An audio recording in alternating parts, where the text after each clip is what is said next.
ಪೂರ್ವದಲ್ಲಿ ಸೂರ್ಯನ ಸಾರಥಿ ಅರುಣ, ವಿಷ್ಣುವಿನ ವಾಹನ ಗರುಡ. ಇವರಿಬ್ಬರು ಅಣ್ಣ ತಮ್ಮಂದರು. ಅರುಣ ವಿಷ್ಣುವಿನ ಹತ್ರ ಕೇಳ್ಕೊಳ್ತಾನೆ, ನನ್ನ ಅಣ್ಣ ಗರುಡನನ್ನು ನಿನ್ನ ಸಾರಥಿಯನ್ನಾಗಿ ಮಾಡಿಕೊಂಡು ನಿತ್ಯ ನಿನ್ನ ಸನ್ನಿಧಿಯಲ್ಲಿ ಇರ್ತಕ್ಕಂಥ ಅವಕಾಶವನ್ನು ಕೊಟ್ಟಿದೆಯಾ, ನನಗೂ ಸಹ ನಿನ್ನ ಸನ್ನಿಧಿಯಲ್ಲಿ ಇರ್ತಕ್ಕಂಥ ಅವಕಾಶವನ್ನು ಕೊಡು ಅಂತ. ಆವಾಗ ವಿಷ್ಣು ಅರುಣನಿಗೆ ಅಭಯ ಕೊಡ್ತಾನೆ, ಕಲಿಯುಗದಲ್ಲಿ ನಿನ್ನ ಆಸೆ ಈಡೇರಿಸ್ತೀನಿ. ಅದರ ಪ್ರಕಾರವಾಗಿ ಅರುಣ ಹೆಳವನಾಗಿ ಅವತಾರ ಮಾಡ್ತಾನೆ. ಹೆಳವ ಅಂದರೆ ಕಾಲಿಲ್ದನು ಅಂತ. ದಿನ ದನಗಳನ್ನ ಕಾಯ್ತಾ ಇರ್ತಾನೆ. ಅದರಲ್ಲಿ ಒಂದು ಹಸು ಬೇರೆಯಾಗಿ ಬಂದು ಇಲ್ಲಿ ಗುಡ್ಡ ಹುತ್ತದಲ್ಲಿ ಸ್ವಾಮಿ ಇರ್ತಾನೆ, ಹಾಲು ಕರಿತಾ ಇರ್ತದೆ. ಅವನ ಮನೆಯಲ್ಲಿ ಅನುಮಾನ ಪಡ್ತಾರೆ, ನೀನೇ ಆಕಳನ್ನ ಹಾಲು ಕರ್ಕೊಂಡು ಕುಡಿತಾ ಇದೆಯಾ ಅಂತ. ಇದೇನು ವಿಚಿತ್ರ ಅಂಥೇಳಿ ಆಕಳನ್ನ ಹಿಂಬಾಲಿಸ್ಕೊಂಬಂದಾಗ ಇಲ್ಲಿ ಹಾಲು ಕರಿತಾ ಇರೋದು ಗೋಚರವಾಗ್ತದೆ. ಹುತ್ತನ ಅಗುದು ನೋಡ್ತಾನೆ, ಇಲ್ಲಿ ಎರಡು ಮೂರ್ತಿಗಳು ಕಾಣ್ತವೆ, ರಂಗ ಮತ್ತು ಲಿಂಗ, ಹರಿ ಮತ್ತು ಹರ. ಇದೇನೆರಡು ಕಲ್ಲು ಬಂಡೆ ಅನ್ಕೊಂಡು ಹೋಗ್ತಾನೆ. ರಾತ್ರಿ ಅವನಿಗೆ ಕನಸಿನಲ್ಲಿ ಸ್ವಾಮಿ ಗೋಚರವಾಗ್ತಾನೆ, ನೀನು ಯಾರು, ಜನ್ಮ ತಾಳಲಿಕ್ಕೆ ಕಾರಣ ಏನು ಅಂತ. ಯಾಕೆ ಅಂದರೆ ಸ್ವಾಮಿಯ ಸನ್ನಿಧಿಯಲ್ಲಿ ಇರಬೇಕು ಅಂತ ಅಪೇಕ್ಷೆ ಪಟ್ಟ ಪ್ರಕಾರವಾಗಿ ಸ್ವಾಮಿಯೇ ಸ್ವಯಂ ಇಲ್ಲಿ ಬಾಗಿರ್ತಾನೆ. ಆವಾಗ ಅವನಿಗೆ ಜ್ಞಾನೋದಯವಾಗಿ ಇಲ್ಲಿಂದ 2ನೇ ಭಾಗ ಇದೆಯಲ್ಲ, ಅದೇ ಪೂರ್ವ ದೇವಸ್ಥಾನ. ಆ ದೇವಸ್ಥಾನ ಪಕ್ಕದಲ್ಲಿರೋದು ಕೆರೆ ಏರಿ ಕಟ್ತಾನೆ. ದೇವರ ಹೆಸರಿಗಿಂತ ಮುಂಚೆ ಭಕ್ತನ ಹೆಸರು ಕೊನೆ ತನಕ ಅವಳಿನ ಉದ್ದೇಶಕ್ಕೋಸ್ಕರ ಹೆಳವನಕಟ್ಟೆ ರಂಗನಾಥ ಅಂತ ಬಂತು. ಇದು ಇತಿಹಾಸದ ಬೆಳಕಿಗೆ ಬಂದಿದ್ದು ಹೆಳವನಕಟ್ಟೆ ಗಿರಿಯಮ್ಮನವ್ರ ಕಾಲದಿಂದ. ಗಿರಿಯಮ್ಮ ಅಂದರೆ ಯಾರು? ದ್ವಾಪರ ಯುಗದಲ್ಲಿ ದೇವಕಿ ಅವತಾರ. ಕೃಷ್ಣ ಪರಮಾತ್ಮನಿಗೆ ಜನ್ಮ ಕೊಡ್ತಾಳೆ ವಿನಃ ಅವನ ಬಾಲ್ಯಲೀಲೆಗಳನ್ನ ನೋಡಿರಲ್ಲ. ಯಶೋಧಾದೇವಿ ಹತ್ರ ನಂದಗೋಕುಲ ಬೆಳೆತ ಪರಮಾತ್ಮ ಕೇಳಿದಾಗ ಕಲಿಯುಗದಲ್ಲಿ ನಿನ್ನ ಆಸೆ ಈಡೇರಿಸ್ತೀನಿ ಅಂತ. ಅದರ ಪ್ರಕಾರವಾಗಿ ದೇವಕಿ ದೇವಿ ಗಿರಿಯಮ್ಮನಾಗಿ ರಾಣೇಬೆನ್ನೂರಲ್ಲಿ ಜನ್ಮ ತಾಳ್ತಾರೆ. ತಂದೆ ಬಿಷ್ಟಪ್ಪ ಜೋಯಿಸರು ಅಂತ. ಪ್ರಾಪ್ತ ವಯಸ್ಕರಾದಾಗ ಮೆಲೆಬೆನ್ನೂರು ಕೊಟ್ಟು ಮದುವೆ ಮಾಡ್ತಾರೆ. ತವರು ಮನೆ ರಾಣೇಬೆನ್ನೂರು, ಗಂಡನ ಮನೆ ಮೆಲೆಬೆನ್ನೂರು. ಗಂಡನ ಹೆಸರು ತಿಪ್ಪರಸರು ಅಂತ. ಮದುವೆ ಆಗ್ತದೆ. ಮದುವೆಯಾದ ಮೊದಲನೇ ದಿವಸ ಅವ್ರ ಯಜಮಾನಿಗವರು ಸರ್ಪರೂಪದಲ್ಲಿ ಗೋಚರವಾಗ್ತಾರೆ.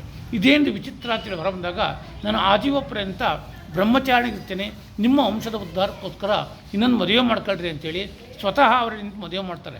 ಅನದಿರುವ ಬಂದಿಲ್ಲ ಸ್ವಾಮಿನ ಸ್ತುತಿಸ್ತಾ ಇದ್ದರೆ ಪರಮಾತ್ಮ ಮಗುವಾಗಿ ಬರ್ತಾ ಇರ್ತಾನೆ. ಯಾಕೆಂದರೆ ಅಭಯ ಕೊಟ್ಟ ಪ್ರಕಾರವಾಗಿ ಒಂದು ಸಾರಿ ಮಂತ್ರಾಲಯದ 3ನೇ ಯತಿಗಳು ಸುಮತೀಂದ್ರ ತೀರ್ಥರು ಬಂದಿರ್ತಾರೆ. ಪೂಜೆ ಎಲ್ಲ ಆಗ್ತದೆ. ಮೊದಲು ತೀರ್ಥ ಪ್ರಸಾದನ ಗಿರಿಯಮ್ಮನವ್ರಿಗೆ ಕೊಡ್ತಾರೆ. ಅಲ್ಲಿರ್ತಕ್ಕಂಥ ಪಂಡಿತರೆಲ್ಲ ಅವಹೇಳನ ಮಾಡ್ತಾರೆ. ಒಂದು ಹೆಣ್ಣಿಗೆ ಮೊದಲು ಅಗ್ರತೀರ್ಥವನ್ನು ಕೊಟ್ಟರಲ್ಲ, ಅವಳಿಗೆ ಪ್ರಾಶಸ್ತ್ಯವನ್ನು ಕೊಟ್ಟರಲ್ಲ ಅಂತ. ಅವ ಸ್ವಾಮಿ ಹತ್ರ ಕಣ್ಣೀರಾಗ್ದಾಗ ಏನು ಸ್ವಾಮಿಗಳು ಸಮರ್ಥವಾಗಿ ಅಲಂಕಾರ ಮಾಡಿದ್ರೋ ಮಾಯವಾಗಿ ಅಮ್ಮನವ್ರ ತೊಡೆ ಮೇಲೆ ಮಗುವಾಗಿ ಆಟ ಆಡ್ತಾನೆ. ಅಲ್ಲಿರ್ತಕ್ಕಂಥ ಪಂಡಿತರೆಲ್ಲ ಗಿರಿಯಮ್ಮನವರಿಗೆ ಶಿರಸಾಷ್ಟಾಂಗ ನಮಸ್ಕಾರ ಮಾಡ್ತಾರೆ.